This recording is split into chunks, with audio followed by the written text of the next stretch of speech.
making fun of your pants? Of course not. No. You're stronger than that. You're a tough guy. No, for sure. You can do this. All of those things are true, and I'm still not. I genuinely, you're making it into me making fun of them. I just genuinely wanted to see them because I found them interesting. That's all. Yeah. There's a picture of me wearing them on social media somewhere. Have fun. Today? Nope. I'll fucking find. We'll sit here for a fucking hour until I find it. Let me go to. Oh, damn it! I had you loaded up right there. Pull up the old JV. There she is. The JV. I did not say it was Instagram, by the way. You said on social media somewhere. Mm-hmm. That's the only social media you use. I better not be on TikTok. What if it's on the other one? What's X? Twitagra? She is not on X. No, I'm never on X. No. Listen, hello, everyone. I see a lot of. Hello. Oh, wait, what is that? Wait, is it these? I don't see. What is that? No. Isn't that a dress? Looks like a dress. I thought it was a dress, but then I thought they were like bell bottoms. I don't know. There's a dress. If you're just joining us, we're tracking down. Janet refuses to show us her pants, and let me rephrase that. Yeah, back up. Go ahead. Janet got up to go to the bathroom, and when she walked away, we noticed that she had very brightly colored, what I saw seemed to be patchwork type. Do you agree? It looked like kind of like quilty. I don't know if they look quilty. I thought they were pajama pants. Like I saw white. I saw blue. I swear I saw some yellow in there. I saw blue and yellow. We just simply asked her to show us her pants, and she's refusing. Is it a circular pattern? Did I see some circles? Something like that? Ovals? Yeah. Sort of. Yeah. See? Okay. You are oftentimes wearing a dress, I'm learning, as I'm scrolling through all of your social media. When I do when I do cons, I like to wear a dress. So many dresses. With pockets? A lot of dresses. Yeah. Can you at least tell me how far back I need to go? It's in the last month. I did not say it was Instagram. I know. And any social media. Is it within the last month? No. Is it in the last year? Yes. This is bullshit, Janet. This is the worst game we should probably get started. No. This would be so much easier if you just fucking stand up for a second. Yeah. What are you playing now? I'm on TikTok. And for some reason, I get right to one of Erica's weird reposts. And I don't know how TikTok works. How do I find Janet? Janet Barney. I don't even have any TikToks. Okay, Janet Barney. I guess I'll follow you back. You follow me. I'll hit record. You just start doing the intro, and let's go. I'm ready. No, thank you. Hang on. I'm trying to. Don't you want to see the pants? I did 20 minutes ago. That's a mature response. Are you holding the pants there? Is that what? No, those are definitely not the pants. I could tell you those aren't the pants. I only saw them for a fucking second. Me too. And I know that those aren't the pants. That's. Oh no. Why? I don't think you have literally legs. said they had yellow. Those didn't even have fucking yellow in them. I said maybe yellow. I saw blue. I saw white. Janet, you're ruining the show for everybody because I'm just scrolling and scrolling. And scrolling. That's definitely my fault. Man, why do you have so many? Do you do all these TikToks yourself? No. Oh, that's why I don't have any followers, because I'm just like saying yes to reposting the Nickelodeon podcasts. Occasionally, I repost Nickelodeon stuff, and then I did a couple one. But this is you talking. Yeah, that's old. That's I think when I was like, oh, I guess I will do TikTok, and I was like, nope. I feel like lots of them are you talking. So that means I'm past. Okay, you don't do other social media besides these. Is that me? Why am I on your? Nope, that's not me. I can't reach the soundboard from here anymore. I used to be able to reach the soundboard, and I can't reach the soundboard. Thanks, Gary. Anymore. Riddle me this: is there yellow in the pants? Don't I know it? Yeah, there definitely is. 100%. Yes. I apologize, motherfucker. You said there was yellow. I said there was yellow. You did not. I did too, and you said there was no yellow. Rewind the tape. Please rewind the tape because I heard you say there was yellow. Zach's the one who said there was yellow. I said I saw blue and white and perhaps yellow. And I said they have yellow in them, and those didn't have yellow in them. Yes, that is exactly what happened. Turns out I wasn't listening. I know. Yeah. Yeah. Amy, believe me, I don't have brothers, and I found out very quickly what it's like to have brothers. I'm basically your brother. I met Bob Ruff. Yeah. Especially in person. I think of you as my brother. Yeah. For sure. Okay. I think of Zach as my brother, but he's like my sweet brother. Yeah, not me. I'm like the baby brother that everybody protects. Yeah. Yeah. I got to take a quick little meeting. You guys can kind of cleanse everybody's palate maybe for a second. I'll be happy to show you my pants. I'm gonna do that as I stand up. I'm just hoping he's wearing some. Yeah. Yeah. Turns out, never know. no pants, surprise. Whee! It's not the funnest surprise you've ever seen. These are some green. They are. They're. Would Columbia. you please go away?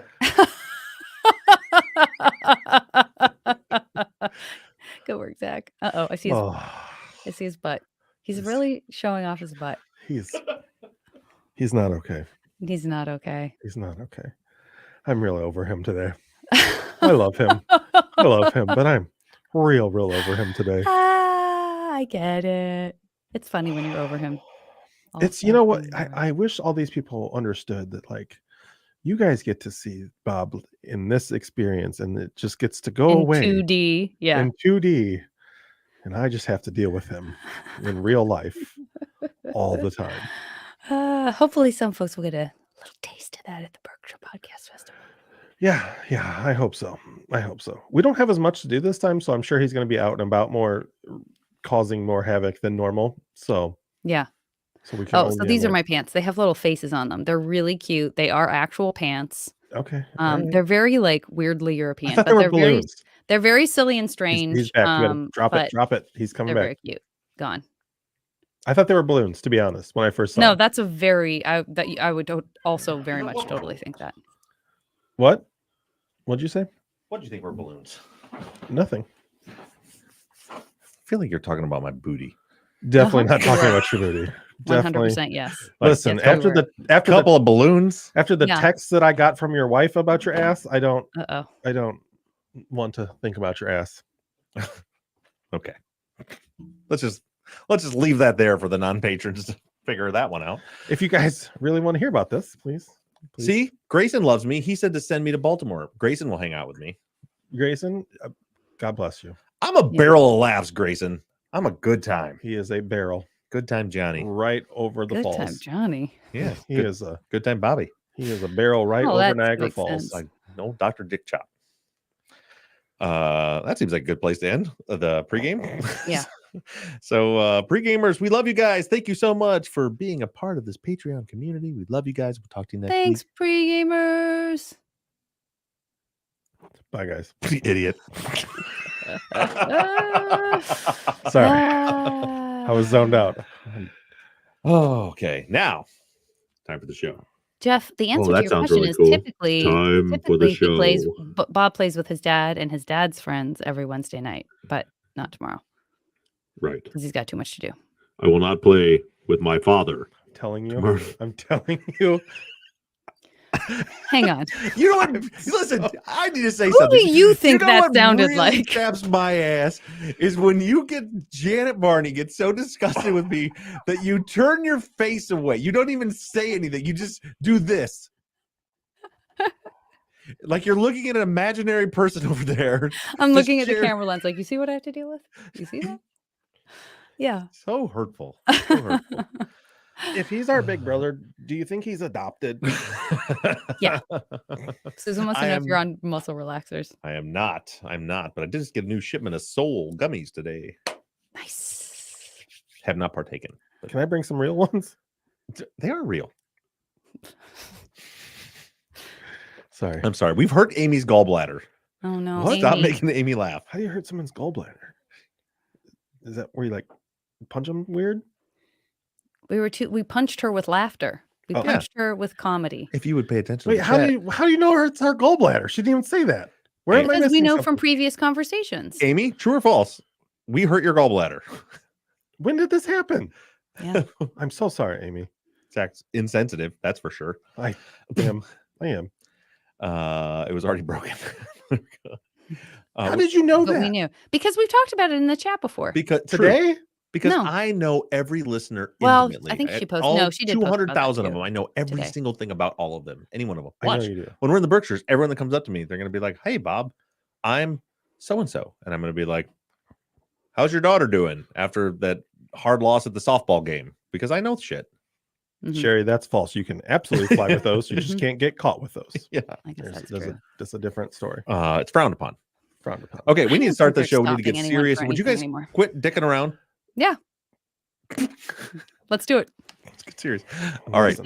Consider us quit. Richard, chop this up. Ready to hit record? Richard, chop. Yeah. We're gonna Dr. Dick Chop on 3. Wait, are you? I'm not. Are you now timing me to hit record also? I already hit record. Oh, well, I thought you were saying like we're gonna hit record like in. No, we're gonna. I was like, wait, we're timing to hit record and to clap, which some people do. True or false? You're recording now. 3, 2, 1. I don't like that. I don't like that you counted.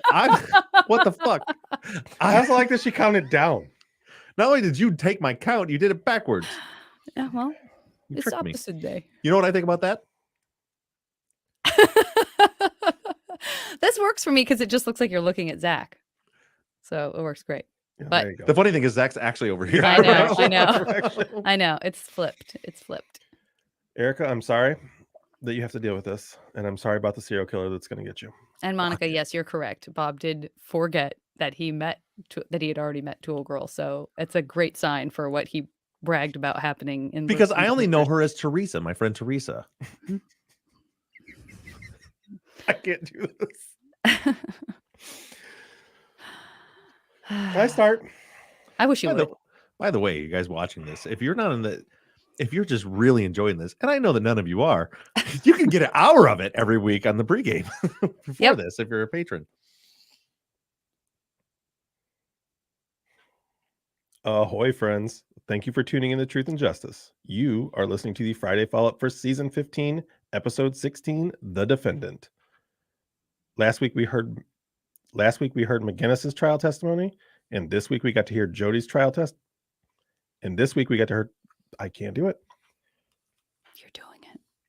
And this week we got to hear from Jody themselves and their trial testimony. I'm back from assignment and joined by Bob and Janet, and we have a lot of listener questions and a lot to discuss. But before we get into that, Bob, let's hear our housekeeping. Pause, Erica. There were 2 things. I remember one was the Patreon thing. What was the other one? Ed. The other one was Ed. Yeah. Okay. Look at that. Boom! Got it. nailed it. Spiked it. Remember that? Yeah. Okay. We're back, Erica. Yeah. A couple things. First things first. I cannot give any real details about this. But I can tell you that there is a major network that is doing a new docuseries, and one of the episodes is going to be about Ed 8's case, our season 2 case. Yay! Which is super exciting. For that, next week, I'm going to be traveling. After we get back from the Berkshires, I'm here for 2 days, and then I'm going to Dallas to go film for that. Be there with Ed, and Allison Clayton's going to be there. I don't know who else is going to be there, but we're filming for that. But one thing that they asked me, I talked to the producer today, had a bit of a pre-interview, and they were looking for any video footage for like Ed's release. And I know that a bunch of it's like on social media, like on Facebook and stuff, but I'm hoping that some of you listening were the people that actually like film those videos.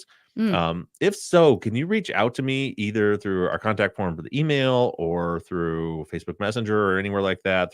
Much better to go no, just send it to my personal Facebook because I don't remember how to get into the other one. Good reason. Yeah. But yeah, they just wanted to be able to get some footage from anybody that did any filming there. I figure I know a bunch of you have pictures and videos, anything like that you can send my way, so I could pass that along to them, so that can be included in the docuseries. So super excited about that. Also, with that comes, if you were paying attention, that means this week when you're listening to this on Friday, Zach and I will be in the Berkshires at Josh Hallmark's Both and Studios. Not True Crime Podcast Festival, Berkshire's Podcast Festival. I'm looking forward to it. Yeah, I am too. Really, really looking forward to it. But we're gone for 4 days for that. Then I get back for 2 days. Then I'm going to Dallas. I got to film for that. So schedule's a little crazy right now. Thankfully, we have a kick-ass producer in Erica who has got us really far ahead. Also, our patrons know this because they get to watch these interviews live as they're happening. If you're anybody that's on the fan page, I had posted a link to a post that a guy named Dakari, I don't want to get his name wrong. Totally just spaced his last name. Anyway, Dakari. I wrote it down there somewhere. Lariat, Dakari Lariat. Dakari Lariat, he was this past spring was pulled over harassed and went through a horrific experience in the city of Benton Harbor. It was not Benton Harbor City Police, it was state troopers. But it's a pretty shocking story. He had contacted me and wanted to know if I wanted to have him on the show to tell his story. I did. So we recorded that this past Monday. So that episode is going to be coming up the week that I'm doing all that traveling. That episode is going to drop. So we're going to take a quick step back from Jody's case for a week. Just that interview's done. That gives us a little bit of a buffer to stay ahead during all this travel stuff. So we do have a normal episode coming this week. Next week will be that one, and then we'll continue on from there. So that is coming. And the other thing that I want to talk about is, speaking of Patreon, so Patreon has just started doing something. They just let and you may have heard this from other podcasts you listen to. It's actually not Patreon that's doing it, it's Apple. So a lot of you that are patrons watch all the videos that we do and all the extra content and stuff and the ad-free ads. A lot of them, you do them right through the Patreon app on Apple. Well, Apple just decided that they will no longer let Patreon have their app on the App Store unless people who subscribe to our Patreon through the app use Apple subscriptions instead of just doing it directly through Patreon. And the fun part about that is Apple then takes 30% of it when we do it that way. So that's a big kick in the teeth for us, because as I told you before, our patrons are basically what is keeping the ship afloat right now. We have thousands of amazing patrons, a couple thousand of you that are keeping us going. You're keeping the lights on, and we appreciate that more than you could ever possibly know. But now Apple wants to take 30% of that. This will not affect people that are already subscribed to our Patreon. So that should be fine. Anybody new that's subscribing, or if it comes up from renewal, the way around that is you can still use the Apple app for the Patreon app, but when you're going to join Patreon, if you're going to join the community, and of course we would love to have more of you do that, go to the website. Don't do it through the app, please. Patreon takes, I think it's small. It's like 7% is their fees. And that includes credit card fees and everything. So if you go to patreon.com/truthandjustice and just go right through a web browser and you subscribe there, then it's 7%. If you go through the subscriptions through the Apple Podcast app the Apple Patreon app, then 30% of the money that you're donating to help us do the work we're doing is going to go to Apple. So again, the only thing that's changed is if you're going to become a new patron, go to patreon.com/truthandjustice and just subscribe there. Everything will be the same for you. It's just for us, they won't be taking that huge 30%. It's just the way Apple works. And just as a reminder, everybody, at our main level for Patreon is $5 a month.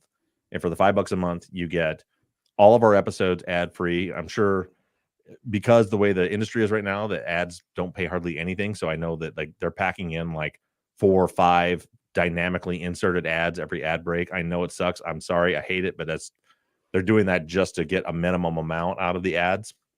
But if you go to Patreon and subscribe there for the $5 a month, all the episodes are ad-free. You can put that whatever podcast player you use. They give you an RSS feed. You can pop right in there. So it'll load up just like any other podcast, just without the ads. You also get an extra episode every Wednesday. You get an episode, our pregame episode, which is an hour of me, Zach, and Janet just talking nonsense before the show starts. We just chat about our lives and our days. It's really a whole different podcast. Very much a whole different podcast. On Fridays, you get the behind the scenes video. So you get a video version of the follow-up that includes the hour pregame plus the hour podcast afterwards.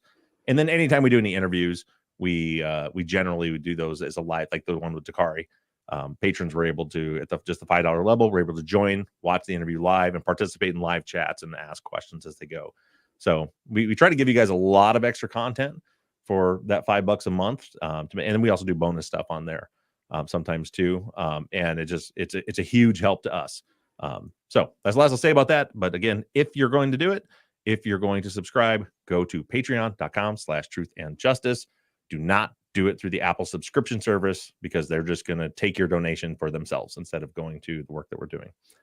So with that being said, I don't think we have any other housekeeping. I'll try to keep you guys up to date with the docuseries about Ed as much as I can, but usually these things are pretty pretty hush hush. I don't think I can even say what network it's coming on, but it's on a pretty big network. I'm pretty excited about it. That was really fun housekeeping when you're like, I got something to tell you, but I can't tell you. Yeah, well, I told him something. I told him the docuseries coming. I'm excited to go see Ed and Allison, the whole gang down in Dallas. Great. That's awesome. Yep, I'm going to be in and out. I'm like, I get out of school at 2:45. I'm on a 4:30 flight on Wednesday, and then so I'll get in at like 6:30 at night or something, and then the next day I film, and then I hop right back on a plane and come right back home. So I know we have a lot of fans in Dallas. I would love to be able to do like a meetup or something, but I do not think I'm going to have time to do any of that. Fair enough. Well, that being said, this week, let's get into the episode. This week, last week, we heard McGinnis's version of events and his investigation. This week, we got to hear Jody's version of what went down, not only with their interview, but as far as the investigation in general. What do you guys think?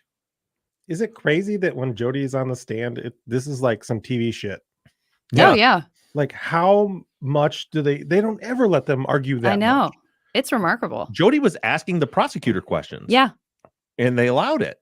That's crazy to me. I mean, listening to you read the transcripts, like, this is straight TV shit. Yeah. And I don't know if because none of that's allowed. Like, you can't narrate from the stand. The witness cannot be asking questions. Plus, the prosecutor was being super argumentative, and nobody objected on the defense side for that. It was just kind of wild, wild west for a little while there. Like you said, so like you would see a trial. Yeah. I've read a lot of transcripts. I've never seen anything like this before. Yeah. And then there's like the frustrating part for me, because it was like Jody is making good, but like Jody's taking the swings that their attorney never took. Right. You know, like pointing out things. And that's why Jody testified. I know somebody had commented that, it seemed like, maybe they're really arrogant because they thought they could, defend themselves. I don't think that was it at all. From talking to Jody, it was just they were desperate. They're sitting there watching all these people lie about them. And then they have all this information, and their attorney is just, according to Jody, was clueless about any of it. And so Jody was like, the only way I can combat any of this is to get up there on the stand myself and subject themselves to cross-examination. And there's a few points I cannot believe that there's not objections. Like at the point where they're talking about the house being burnt down to hide evidence. Yeah. Which for as far as we know is complete hearsay. We don't know anything about that. That's true. Yeah. I don't think it is. I mean, I think that's probably Jody's perception of it, but that's crazy that they just allowed that in. Yeah. Everything. They let it fly. It was a weird transcript to read. But I really feel like Jody made some strong points. But again, you got to look at from the jury's perspective. I think the prosecutor knew what they were doing. You see the way, if you read the testimony, the way that they pose that Cotter posed the questions was to kind of make Jody look like a conspiracy theorist. Right. They said a lot of, so that's just a coincidence. And that's just a coincidence. That's just that's probably part of this big cover up, this frame job, huh? So I think their strategy was let Jody talk, and everybody's going to believe the law enforcement officer and think this person is the one that's lying. Do you think there was a little bit of purposeful confusion by jumping back and forth between the robbery and the murder? I don't know, or I don't know question. if it was just because it was just such pandemonium, as it was going, because it was all things were, the prosecutor's got to be sitting up there like, okay, here's my list of questions. This is what I'm going to ask. And then Jody starts ranting and raving, going off in all these different directions. And I think the prosecutors, so maybe, I don't think so, though. I think it more had to do with, the prosecutor really wanted to lean into the robbery, and Jody's throwing facts out about the murder, and I think they're just getting wires crossed. Okay. So I do have a quick question. I know I have a couple questions written down, but I can see that they're kind of relevant with the other questions. But the one question I have, and maybe I'm just forgetful in this, Jody said that Canvas Smith couldn't pick them out of a lineup, but picked Carvale. Did we know that? Is this new to me, or did we know this? Yeah, earlier? I also was wondering that. Yeah, it was several episodes ago. But so Canvas, it was in the episode where we talked about the John Bradshaw interview, where he said something about Jody stalking Mario all night. Okay. And then they went and visited Canvas Smith in the jail because she was in prison for something else. And then that story became Canvas's story, that there was this car that was following him around all night. So I vaguely remember that. I just don't remember the lineup. Yeah. So then they showed her a photo lineup to see who was in the car, and she identified Carvale, which then the police made out to be, that was Jody with Carvale, because she said there was two people in the car. Okay. But yeah, she never picked Jody out of the lineup. She only picked Carvale out of the lineup. Okay. Yeah, I mean, there's a lot going on in this episode, and there is a lot going on in the testimony, but for me, I don't know why, like, this just really resonated with me, and it sat with me, and it really stuck out to me, is the whole bit about McGinnis then using against Jody that they told McGinnis that they were asleep when the murder Yeah. happened. I thought that was such compelling evidence of innocence. Like, if you're working your ass off to fake an alibi so you have an alibi and then you just throw that away and say something else, like, no. Like, they said that because at that point they had no idea when the murder happened. Otherwise, I just feel like that's just a lot of, speaking of like conspiracy or whatever, but like that's just a lot of twisting around in a bunch of different directions and anticipating a bunch of different stuff to come up with the wrong answer, even though you are the killer and you know exactly when that person was killed, and you know you weren't sleeping, and you know you were at work, or that you were supposed to be at work, and that your alibi is going to be at work because you faked your time card, and that's what you're going to be relying on, is that you were at work. At what time would you ever say I was sleeping? Like, that just doesn't make any sense. And I just really thought, to me, that seems like one of those incidental slips that they use against Jody. But in my mind, I'm like, God, that's just one of those small, dumb things that you're like, whew, to me, that's awfully compelling evidence that they had nothing to do with the murder. I think it's compelling evidence. It also it's one of the reasons why I have such a hard time squaring the folks that are just convinced that Jody doctored that timesheet before they left work that day. It's like, again, I mentioned this either this episode or the episode before, where the theory from those folks is that before Jody left work at whatever time, they made the effort to change the time and write that they didn't leave until 12:05, so that was their alibi. And then they go to work, and then they get interviewed, and they say, "What time did you get off work?" And Jody says 10. Right. Like how do you, why would like those two don't go together? And then add in this bit, like you said, if that was a premeditated attempt to create an alibi so that they were at work at the time of the murder, then they go in to get interviewed. Not only do they say they got off work at 10, according to McGinnis, but also they say that their alibi was that they were home sleeping when the murder happened. Right. Yeah, like then why would they have like none and Jody of that did say, Jody said, I did not say that I got off at 10, but yeah, I did say I was sleeping, and here's the reason why. And that just made that just made a lot of sense to me. Yeah, I agree. A lot of sense to me. And then the thing that stuck with me, I don't want to say on the flip side, because I definitely am not saying like, oh, I think Jody's guilty. I absolutely in no world think that. But I thought the sort of idea of driving past the scene and like gesturing at Carvale was sort of interesting, just because did Jody by that time ostensibly know that Jody's name had been thrown into the mix potentially by Carvale? So Sherelle had come home. No, she didn't say. I don't think that Jody thought that Carvale was saying it. Oh, okay. Sherelle had come home and told Jody that Mario got murdered. Everybody's there, and that the people at the scene, and in her testimony, she says the person that she spoke to was Andre Williams, that Andre Williams was telling her that Jody was responsible for it. Gotcha. So Jody got woke up and was told that, and then when they got up to go to work, they cruised by the crime scene, which was kind of on their way to, I guess, see what's going on there. And they went up, and then he drove up to Carvale's house. According to Jody, was because, Jody was friends with Carvale. Gotcha. And so they were going to go see if they knew what was going on, because that's Carvale's sister's house. Remember, Right. that's Dora's house. Dora and Victoria both lived in that house. Right. So Jody's version of that is they drove by, and when they drove by Carvale, there was a whole bunch of people out there. So they just, I think the way Jody says it in the testimony is they just kind of, just gestured with a finger to her or whatever, and just said, what's up, and then drove away. And then Carvale testified. This was never in a police report, but I think what they testified to was that Jody came by and like made a gesture, like, I don't know, it was like slitting. I don't remember, slitting their throat, some kind of like threatening gesture. They drove by. Yeah. Did they say that there were a bunch of people there, like including law enforcement, or there were just a bunch of people there?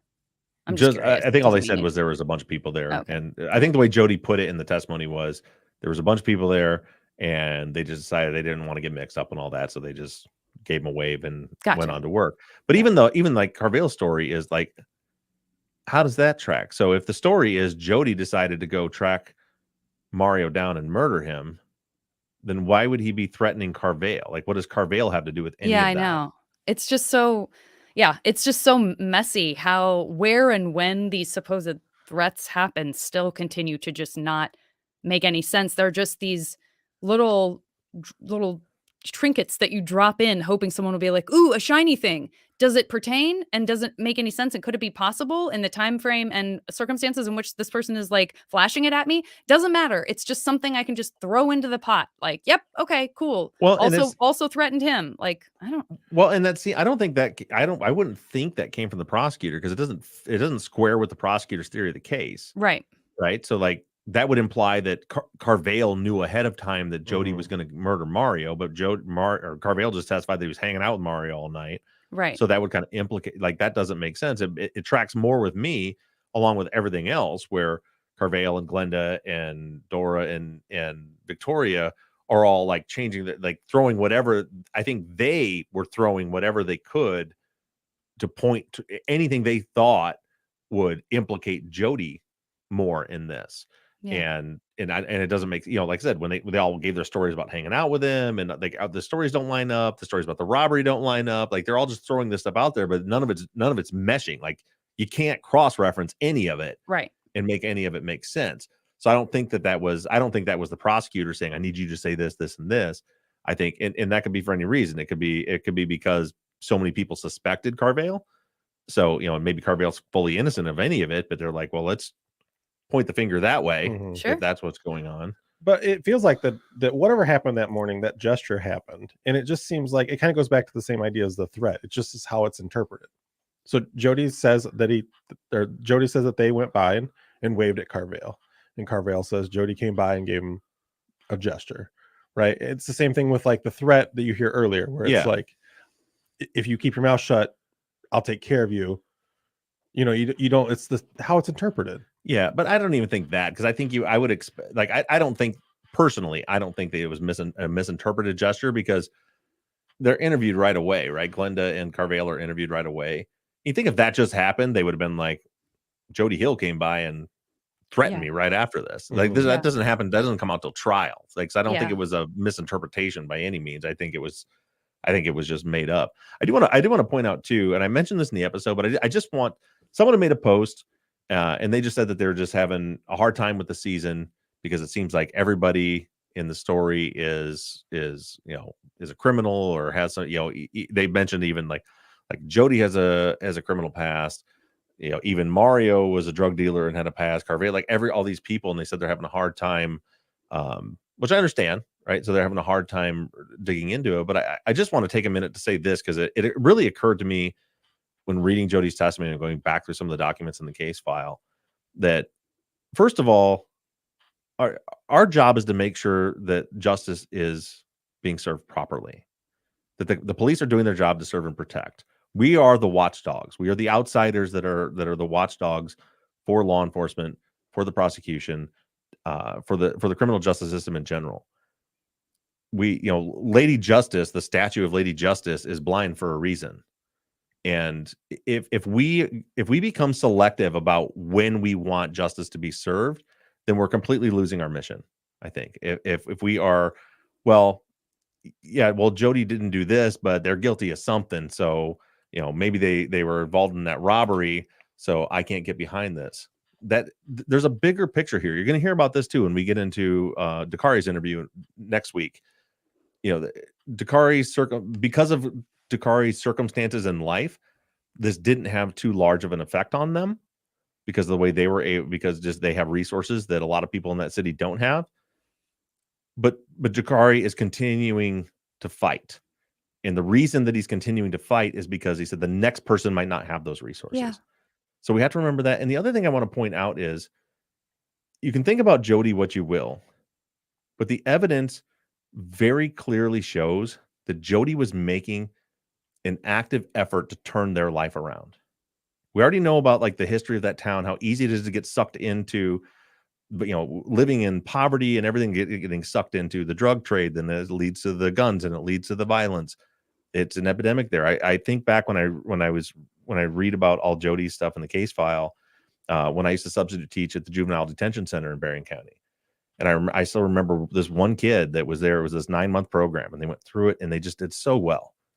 Super polite. And part of the program is how you interact with people, how they had to be polite. They had to do things a certain way.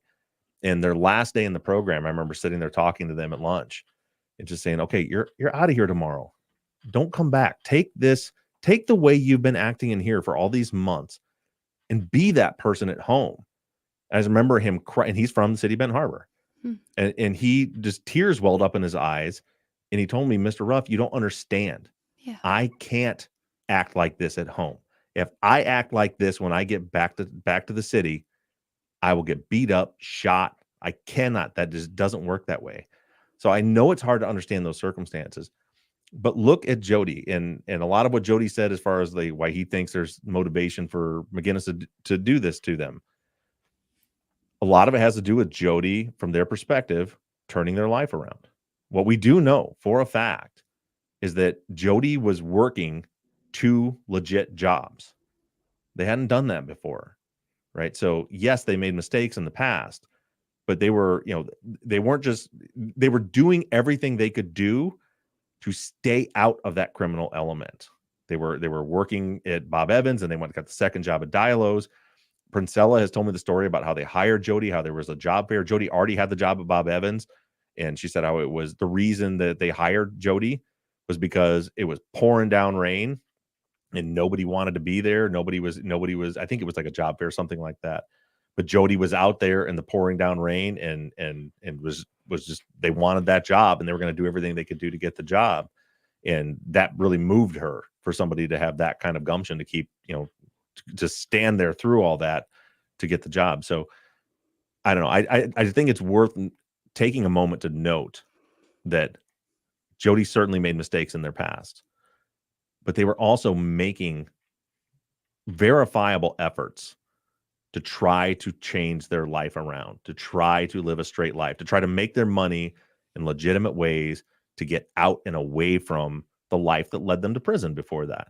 So I just want to take a minute to say, I don't know why that just popped in my head. No, I'm really glad. I'm really glad that you did. And yeah, I think I see a lot of comments kind of agreeing and saying similar things in the chat right now, including Tool Girl. I was about to say essentially the same thing that you were going to say, which is you can bet that somebody who is a bad actor in a position of power is counting on you thinking Jody doesn't matter. They are betting on it with everything they've got. That this is a community in which you can do this because no one is a good person.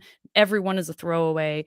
Everyone is corrupt, so, and honestly, that's how this stuff starts to unravel. Cause then it's well, then this different community was just had a little bit more resources and a little bit, but no one seemed to really care about them. So they just keep pushing to see what you can get away with. On the law enforcement side, if you're creating this corrupt system. And so it can't be allowed anyway. It just can't be allowed anywhere. And of course, it's a really hard cycle to break. But I love that you said that. I think that's such an important thing to keep in mind. And listen, I don't want to wade into this right now because we haven't really talked about it much. And I don't want to speak for Jody in any way, shape, or form. But putting on top of that, queer stuff happening in this community, if you're having certain feelings, or that you identify something, or you don't even really know what's going on. But remember, Jody said, I was always this way. I was wearing those little mules, right? Yeah. And I had long hair, and that's also, I just don't that's also something that is going on inside a person. And I'm never going to discount that because I have a lot of personal experience there.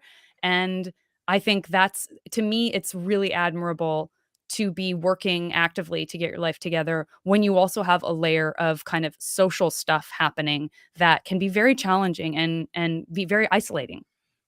Yeah, I agree. So I'm glad we brought that up, but we do need to get into. Well, our questions. Yeah, there's a really good segue into that because Rebecca does have a post here when we're talking about this idea of mentorship and stuff like that. So, and I think it's a really good question. Rebecca says, since Jody and others have such a fraught relationship with the police, how is it then that McGinnis was to be their mentor and sponsor at the Masonic Temple Lodge? I'm not doubting anything said in the podcast thus far related to this issue, but why the silence on this topic? Or more generally, how did the police and community engage in something like the Masonic Lodge? This seems like a dimension not discussed so far. I don't know much about the Masonic Lodge and Temple. I know from what I understand that several of the cops there are a part of it. But I think that is I mean, there's not much to say about it. It's not like an intentional silence. It's just Jody was, I think, was trying to build relationships with some of these officers.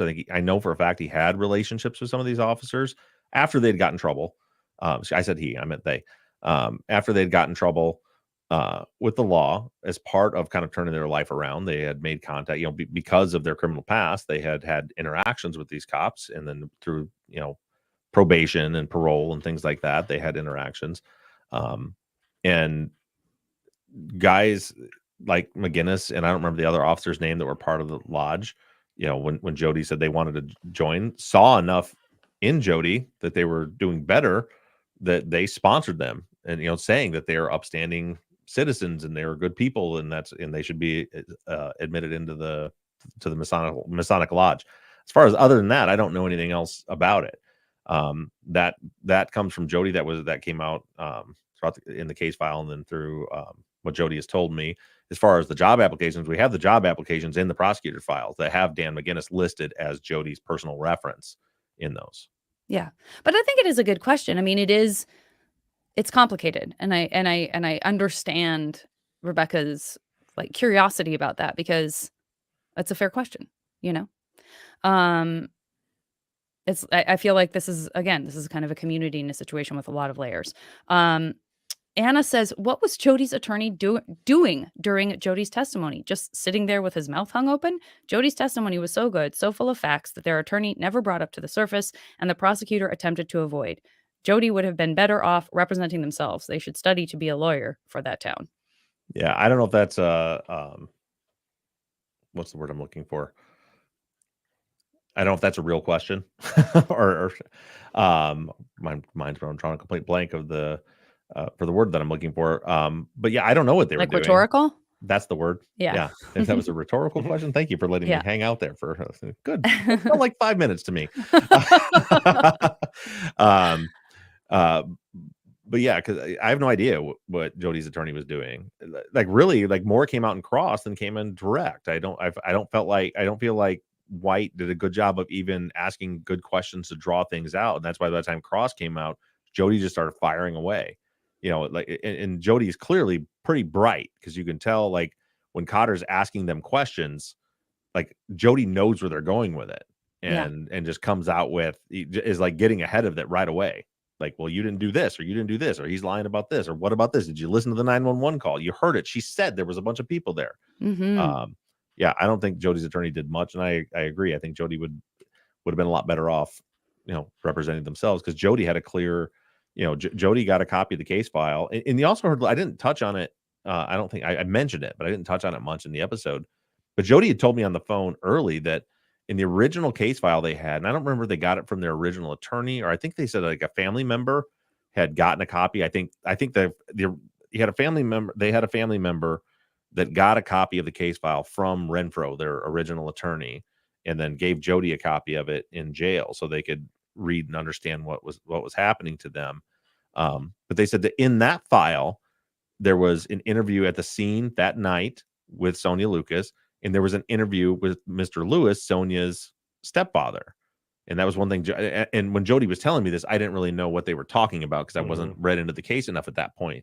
But they were saying in that there was he was interviewed. There was an interview where he said none of this happened.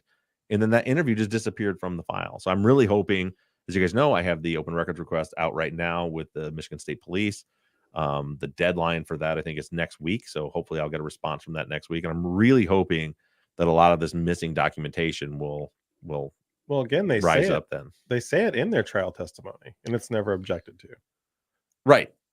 Yeah, So- Jody says it, and yeah, which is a weird situation, right? Because they said it to the prosecutor, Mhm. so that would be like the prosecutor objecting to their own witness. Yeah. But yeah, Jody mentioned that like in that file that he was interviewed, that it gets said in the testimony, but nothing ever gets drawn out, and that's the times where you would think that that Jody's defense attorney would then follow up with that in redirect and be like, you mentioned this. Mm-hmm. What do you mean by that? Anything like that, but that never happened.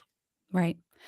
Lynn says, and this goes to what we were saying about, wanting to kind of tease apart things that maybe were being thrown out for one reason or another to, point in a different direction, or if this is actually believed to be true. But Lynn says any confirmation that there was actually a crack house and police had this knowledge. Explain again, please, which house Jody was referring to. I'm not taking notes this season, so I am easily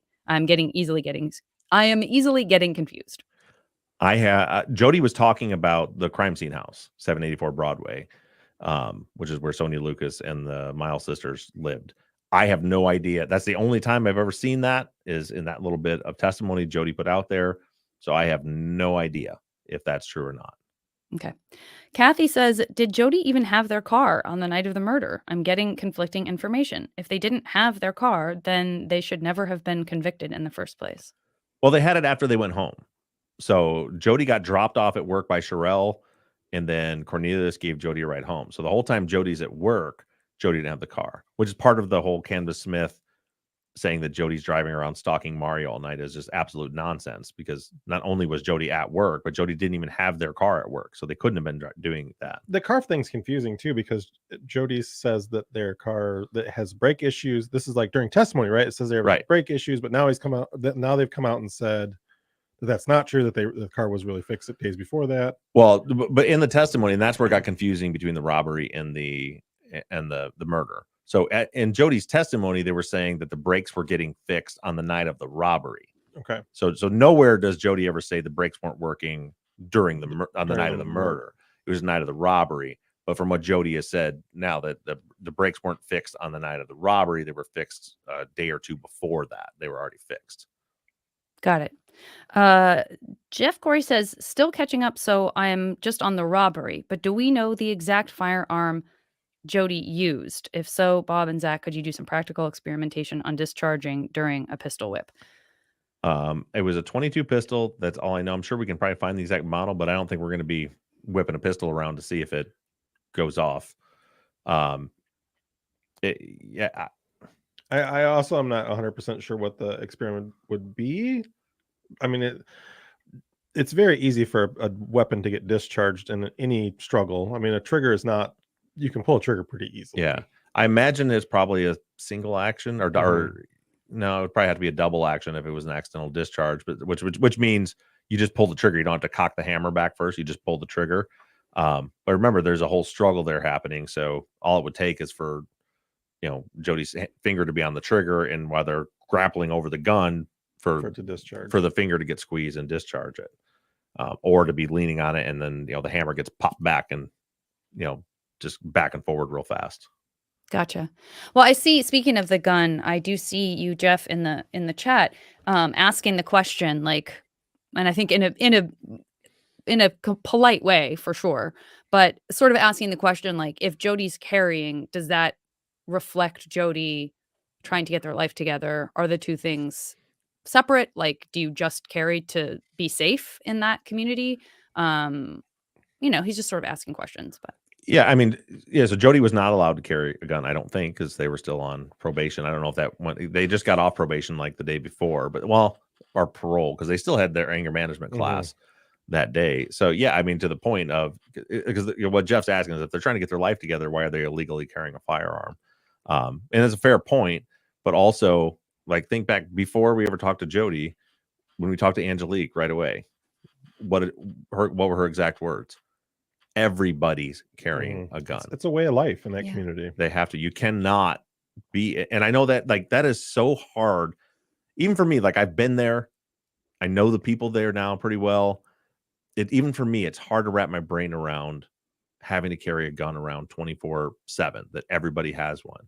But everybody has one. Look, Richard Perry, Angelique's son, in that murder, those are 14-year-olds that are shooting themselves. Both of her sons have been shot on previous occasions. Like everybody's got a gun there. They all, so yeah, I mean, the point is fair. If Jody's trying to turn her life around, they shouldn't be carrying a gun. True. But also, I don't think anybody in that city is not carrying a gun. I think everybody is carrying a gun. I agree. Ooh. Okay. That is essentially all we have. I did see someone asking a little bit about Jody's past and in terms of what the anger management class was all about, sort of how that connects to being in greens and stuff like that. I don't know if you want to get into that or if you can get into that. I don't really know. I'll have to. That's something we'll get into at some point, but I'm not exactly sure what I think it was an assault and battery charge from back in I don't know, it was like back in 97 or something, like 3 or 4 years before this. But yeah, I don't know. That information is readily available. I'm just escaping right now, but it was something to do with, I don't know that it had anything to do with a gun. I think it had to do with like a physical assault one way or another. Which again, I feel like I would have probably anger management issues if I lived in a community where nobody got to feel safe ever.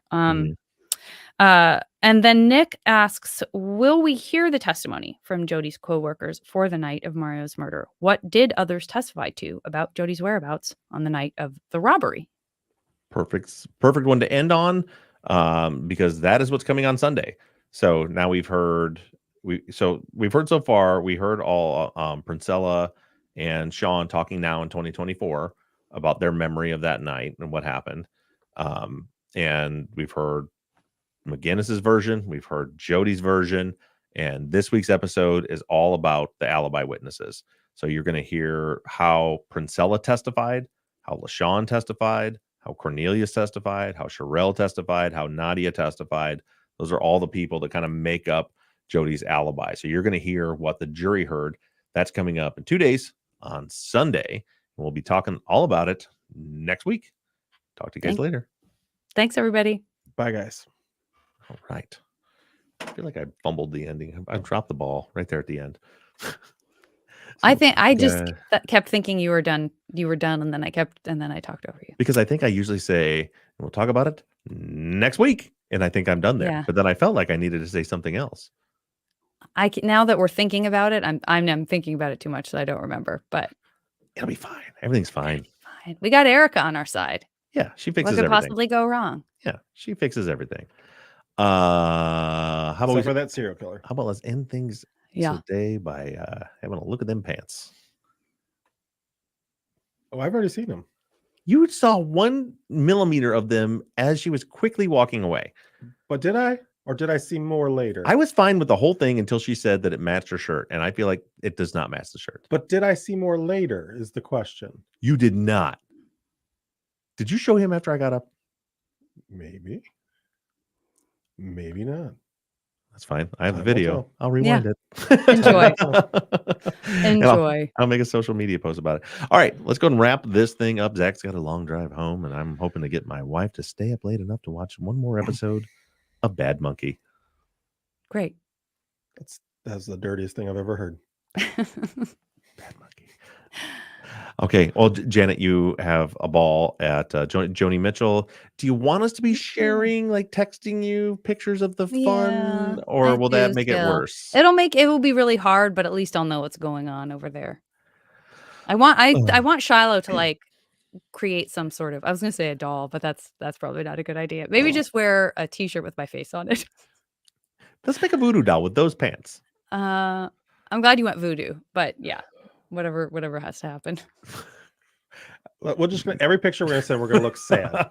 All right, we'll just look sad. We'll be like in the most beautiful place on earth. Please. The Berkshires in full fall foliage, but we will look like this. I want you to make. Here's my ask for you: is just have as many people, podcasters and listeners, just do a little, film them on your phone, just saying like, Janet, wish you were here. We're having so much fun, but we do wish you were here. As many of those pouring in on a regular basis, and that definitely includes Mata, Allison, the docs. Dear listeners, you're gonna be very busy. dear listeners, how quickly can you get me a shirt with Janet's face on it? I need an extra large shirt before That'd be great. in the next 24 hours. in the next That'd be 24 great. hours. Yeah, and when they hear this, you'll already be there. That's correct. Yeah, that's right.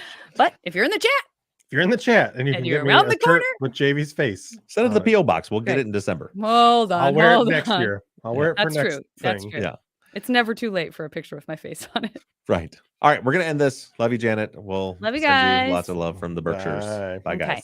Bye.